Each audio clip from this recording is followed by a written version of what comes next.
This is a river that runs sideways over rocks standing on end.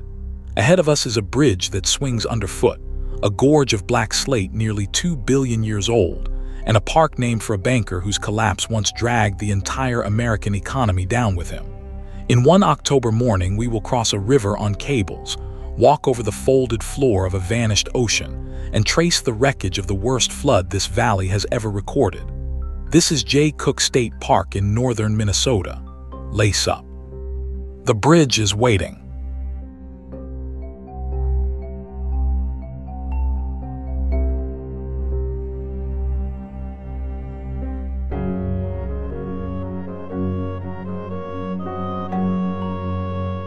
We are in Carlton County, Minnesota, about 20 minutes southwest of Duluth and the western tip of Lake Superior. Jay Cooke State Park covers more than 8,000 acres along both banks of the St. Louis River, the largest river on the United States side to empty into Lake Superior.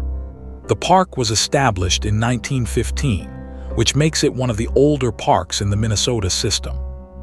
Inside its boundaries, the river drops through a rugged, rock-walled gorge before flattening out toward the lake. Almost everything worth seeing here traces back to that drop.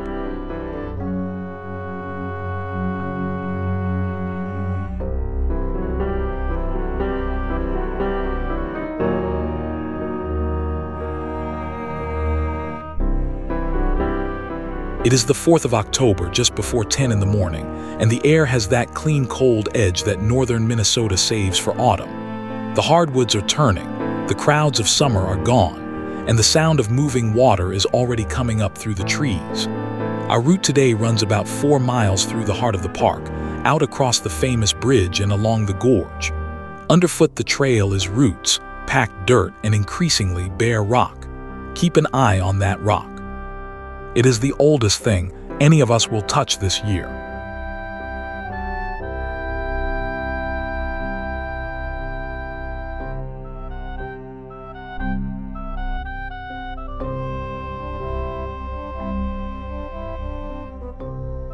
The St. Louis River begins far to the northeast and wanders almost 200 miles before it reaches this valley.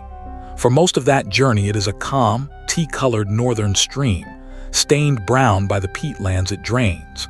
Then it hits Jay Cooke, and the character changes completely.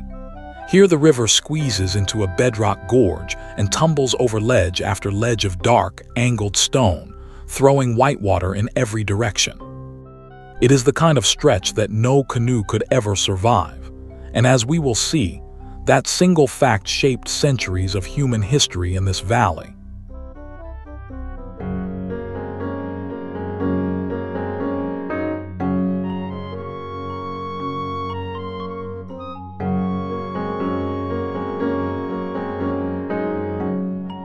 And here it is, the most famous river crossing in Minnesota.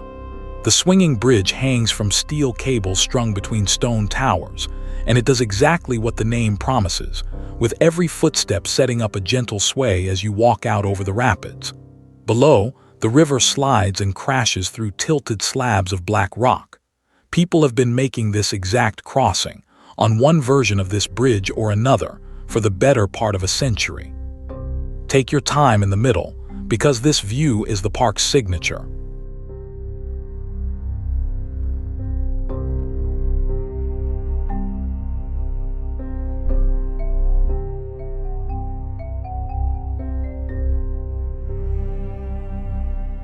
The bridge we are standing on has deep roots.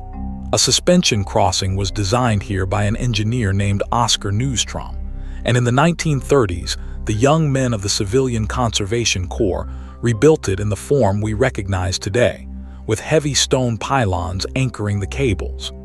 The full structure runs about 200 feet, with roughly 126 feet of it hanging over the river itself. A first Corps camp worked here from 1933 to 1935, and a second camp returned before the Second World War to strengthen the crossing. Their stonework has carried millions of visitors since.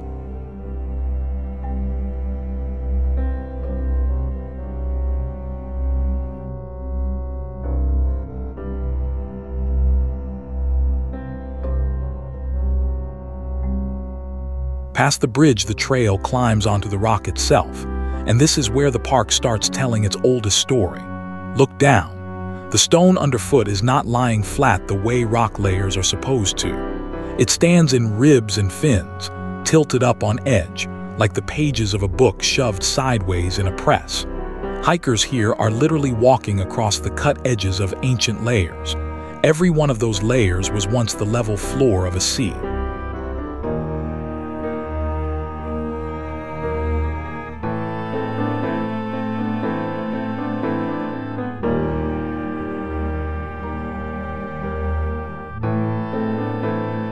Geologists call this rock the Thomson Formation, and it began about 1.9 billion years ago.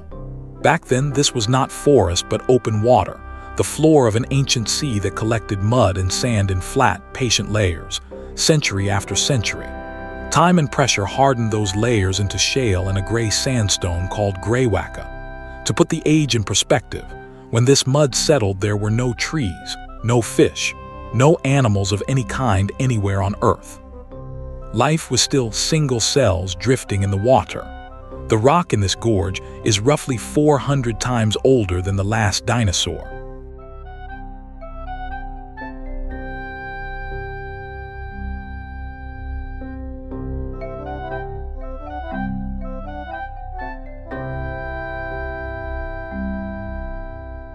So why is it all standing on end? About 1.85 billion years ago, a slow-motion collision of crustal plates crumpled this whole region in an event geologists call the Penokean Mountain Building. The flat seafloor layers were squeezed, folded, and cooked until shale recrystallized into hard, glossy slate. Layers that formed horizontal were bent until many stand nearly vertical. The mountains that rose in that collision have long since worn away to nothing. But their roots survived, and the St. Louis River has now sliced those roots open for us to walk across.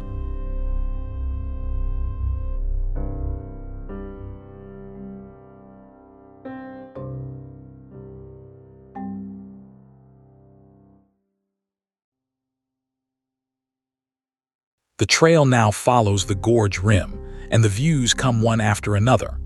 The river does not flow so much as ricochet, splitting around fins of slate, dropping into slots, recombining in sheets of foam.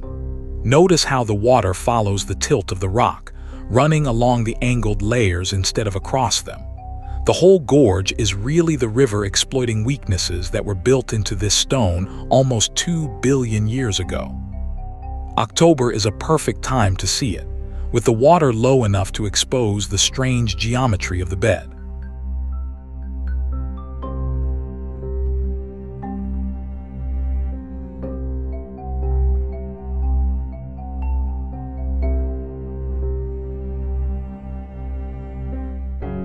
At low water, the riverbed becomes an open textbook.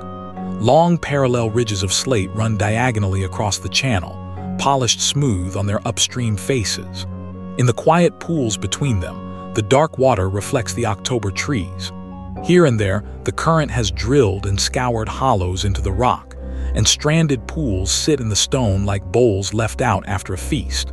Few places in the Midwest let you see the machinery of a river laid this bare. It is a landscape that rewards standing still.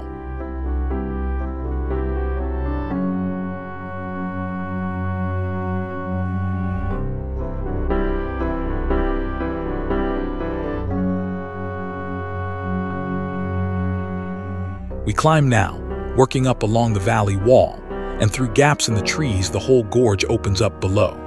From this height, you can see how the river has carved its path along the grain of the folded rock. It is worth pausing here to ask an obvious question. Why is this magnificent place named after a banker from Philadelphia who, as far as history records, never lived here at all? The answer runs through war bonds, railroads, and one of the great financial disasters in American history.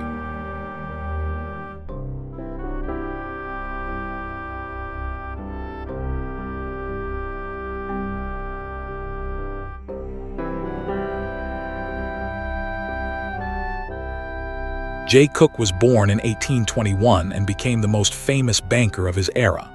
During the Civil War, The federal government struggled to fund the Union armies, and Cooke solved the problem. His firm sold hundreds of millions of dollars in war bonds, marketing them not just to banks but to ordinary citizens, farmers, and shopkeepers, something close to the invention of the modern bond drive. Newspapers called him the Financier of the Union. When the war ended, he was one of the most trusted names in American money. Then he looked west and he saw railroads.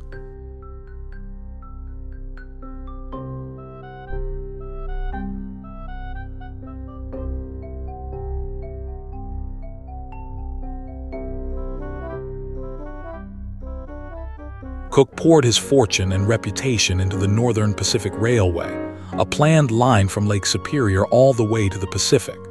The costs ran wild, the bonds stopped selling, and on September 18, 1873, the firm of Jay Cooke and Company closed its doors. The shock brought down the stock exchange and helped trigger the Panic of 1873, a financial collapse that sank the country into years of depression. The most trusted banker in America was suddenly bankrupt. It remains one of the great cautionary tales of American finance, and its author gave this park his name.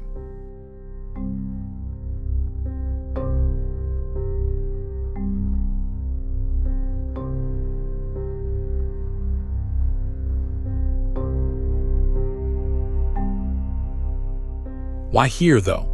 Because before the crash, Cooke had bet heavily on this exact corner of Minnesota.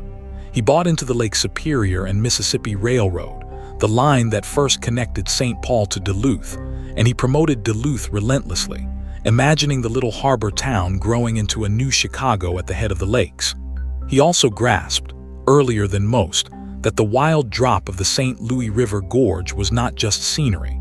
All that falling water was power waiting to be harnessed. His name attached itself to this valley, and when a park was created here decades later, the name stuck.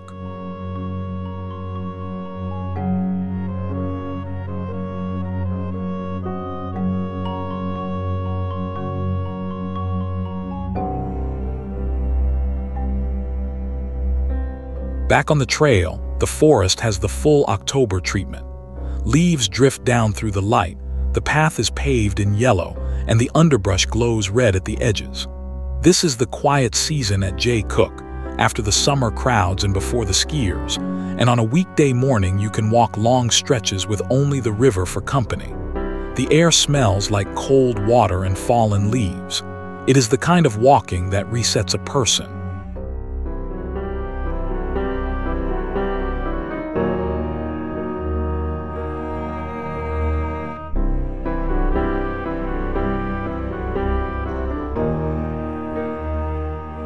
This forest is a meeting ground, which is exactly why the color is so good. Northern Minnesota is where the great eastern hardwood forest shakes hands with the boreal north, so maples and basswoods share these slopes with birch, aspen, spruce, and pine. In early October, the maples burn red and orange, the aspen and birch turn to pure gold, and the conifers hold their deep green underneath it all. The mixture is the show. A pure hardwood forest gives you one loud week of color. A blended forest like this one gives you weeks of shifting contrast.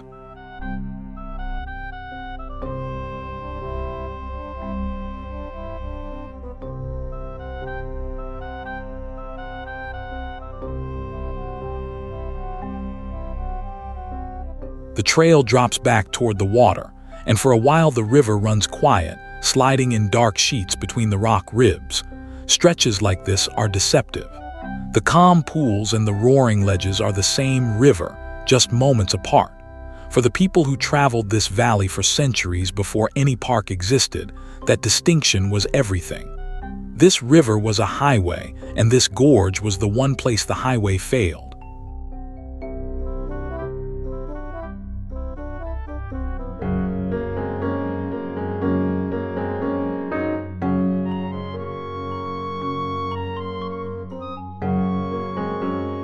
No canoe could run the rapids we have been admiring all morning, so travelers simply carried everything around them. The detour was called the Grand Portage of the St. Louis, and it climbed about 6.5 miles over the ridge, gaining some 450 feet, broken into 19 resting stages.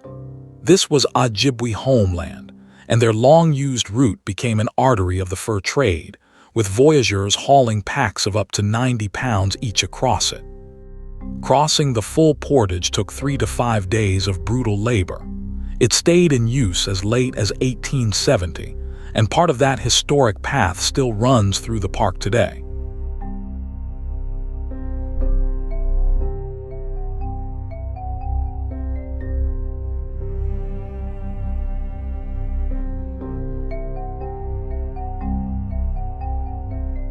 Walk this stretch and the portage needs no further explanation. The river here is a staircase of ledges and boiling chutes, beautiful from the rim and lethal from a canoe. Yet this violent stretch of water was the doorway between two worlds. Upstream, the St. Louis connects by lakes and carries toward the Mississippi watershed and the whole interior of the continent. Downstream lies Lake Superior and the route to the Atlantic. One hard week of carrying bought passage between them, and this gorge was the price.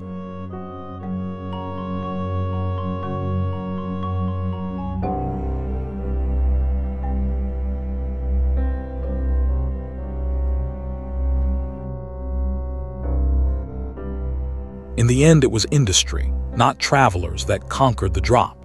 In 1907, engineers completed the Thomson Dam just upstream of the park, diverting the river's plunge through a powerhouse.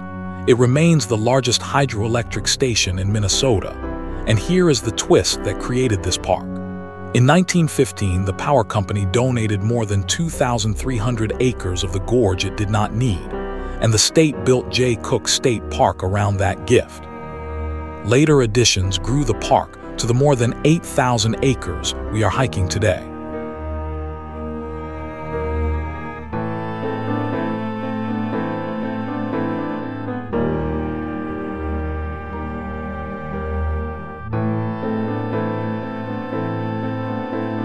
Much of what makes the park feel the way it does was built by hand in the 1930s. 2 civilian conservation corps camps operated here, crews of young men working through the Depression for $1 a day. They raised the river in from dark local gabbro stone and heavy timber, rebuilt the swinging bridge on its stone pylons, and cut trails and overlooks through the gorge. Their rustic stonework was considered fine enough that 3 districts of the park were placed on the National Register of Historic Places in 1992. When you cross the bridge, you are walking on Depression-era craftsmanship.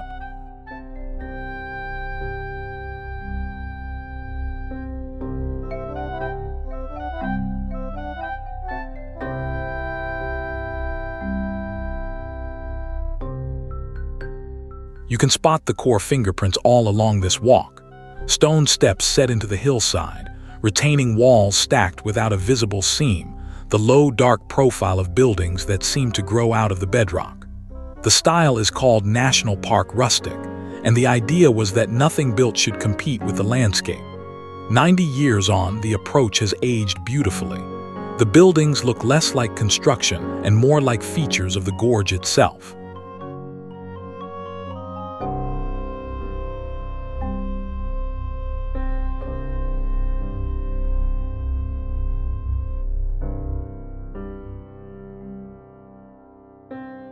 Then came the night the river took it all back. On June 20th, 2012, a stalled storm dumped historic rain across this region, and the St. Louis rose into the worst flood ever recorded here. The river overtopped the mighty Thomson Dam, breached its canal, and wrecked the powerhouse. Inside the park, the flood tore through the gorge, destroyed sections of the highway, and hit the beloved swinging bridge with full force, washing away one of its stone pillars and half of another. Photographs from that week show brown water raging where we walked this morning. The park had to close its heart.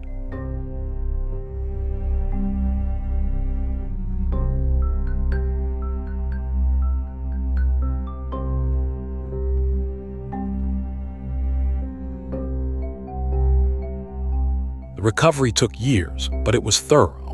By 2014, a restored swinging bridge was carrying hikers over the gorge again, its stonework rebuilt to match what the Corps had raised 80 years before.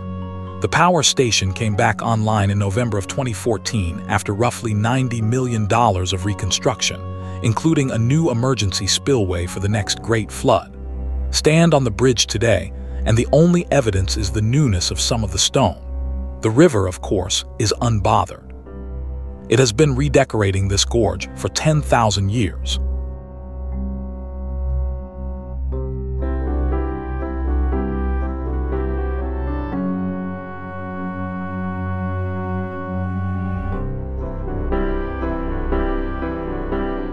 Crossing back over the deck, it is worth feeling that history in the sway of the cables. This bridge has now been built, strengthened, and resurrected across nearly a century, and every generation seems to decide again that a walk above these rapids is worth the trouble. Below, the water keeps up its patient argument with the slate.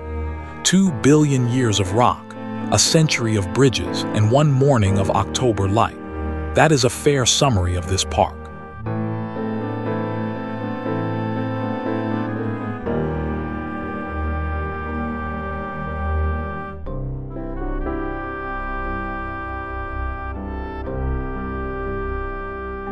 There is one more thread to pull, and it loops the story closed.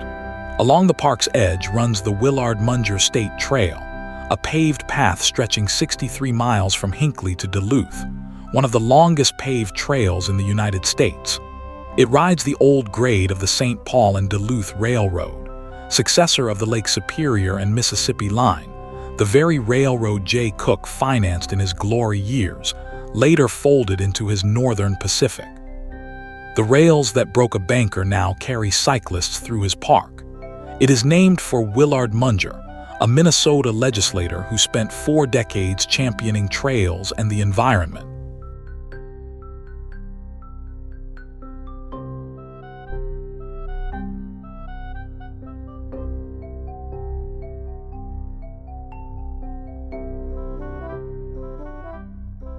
The last stretch of trail rolls with the terrain, down through drainages and back up over knuckles of slate, the river fading in and out of earshot. 4 miles in this park feels like more, in the best way, because the ground refuses to be boring. Every rise resets the view, October light angling through half-bare trees onto black rock. By now the morning chill has burned off into one of those flawless fall afternoons that northern Minnesota uses to apologize for its winters.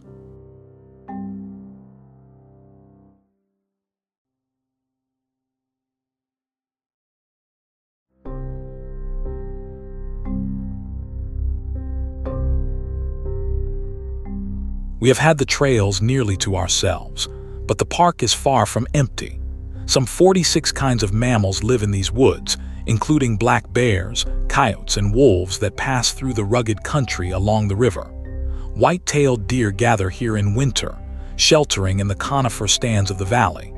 Overhead, more than 170 species of birds have been recorded, from bald eagles working the river to warblers streaming through in migration. October is a fine month for watching, with the leaves thinning and the year's young animals on the move.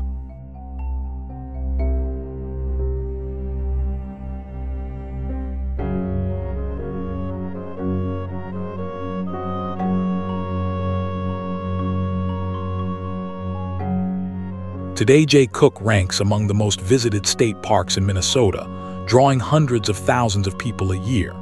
50 miles of hiking trails web the river valley, and the park works in every season, hiking and camping in summer, this fall color show in October, then skiing and snowshoeing once the snow settles in. The swinging bridge remains the essential stop, but the crowds thin fast beyond it, and the far trails can feel genuinely remote. For a park 20 minutes from a city, that is a rare gift.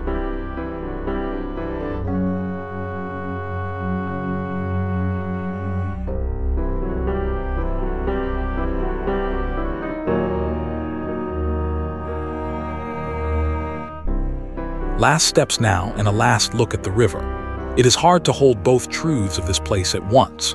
The rock under the bridge is nearly 2 billion years old, folded by collisions that predate all animal life, patient beyond imagining.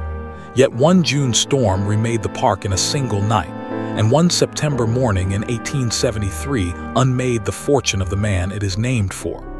Deep time and sudden change, sharing the same gorge. Maybe that is the real reason to walk here, because few places state the scale of things so plainly.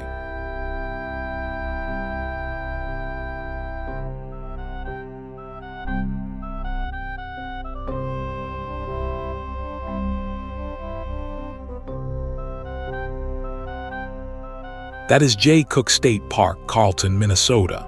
A swinging bridge, a tilted ocean floor, a portage worth 5 days of carrying, and a banker's name rescued by a river. If you get one October morning up north, you could spend it far worse than here. Thank you for watching. Follow for more of the trails of the world.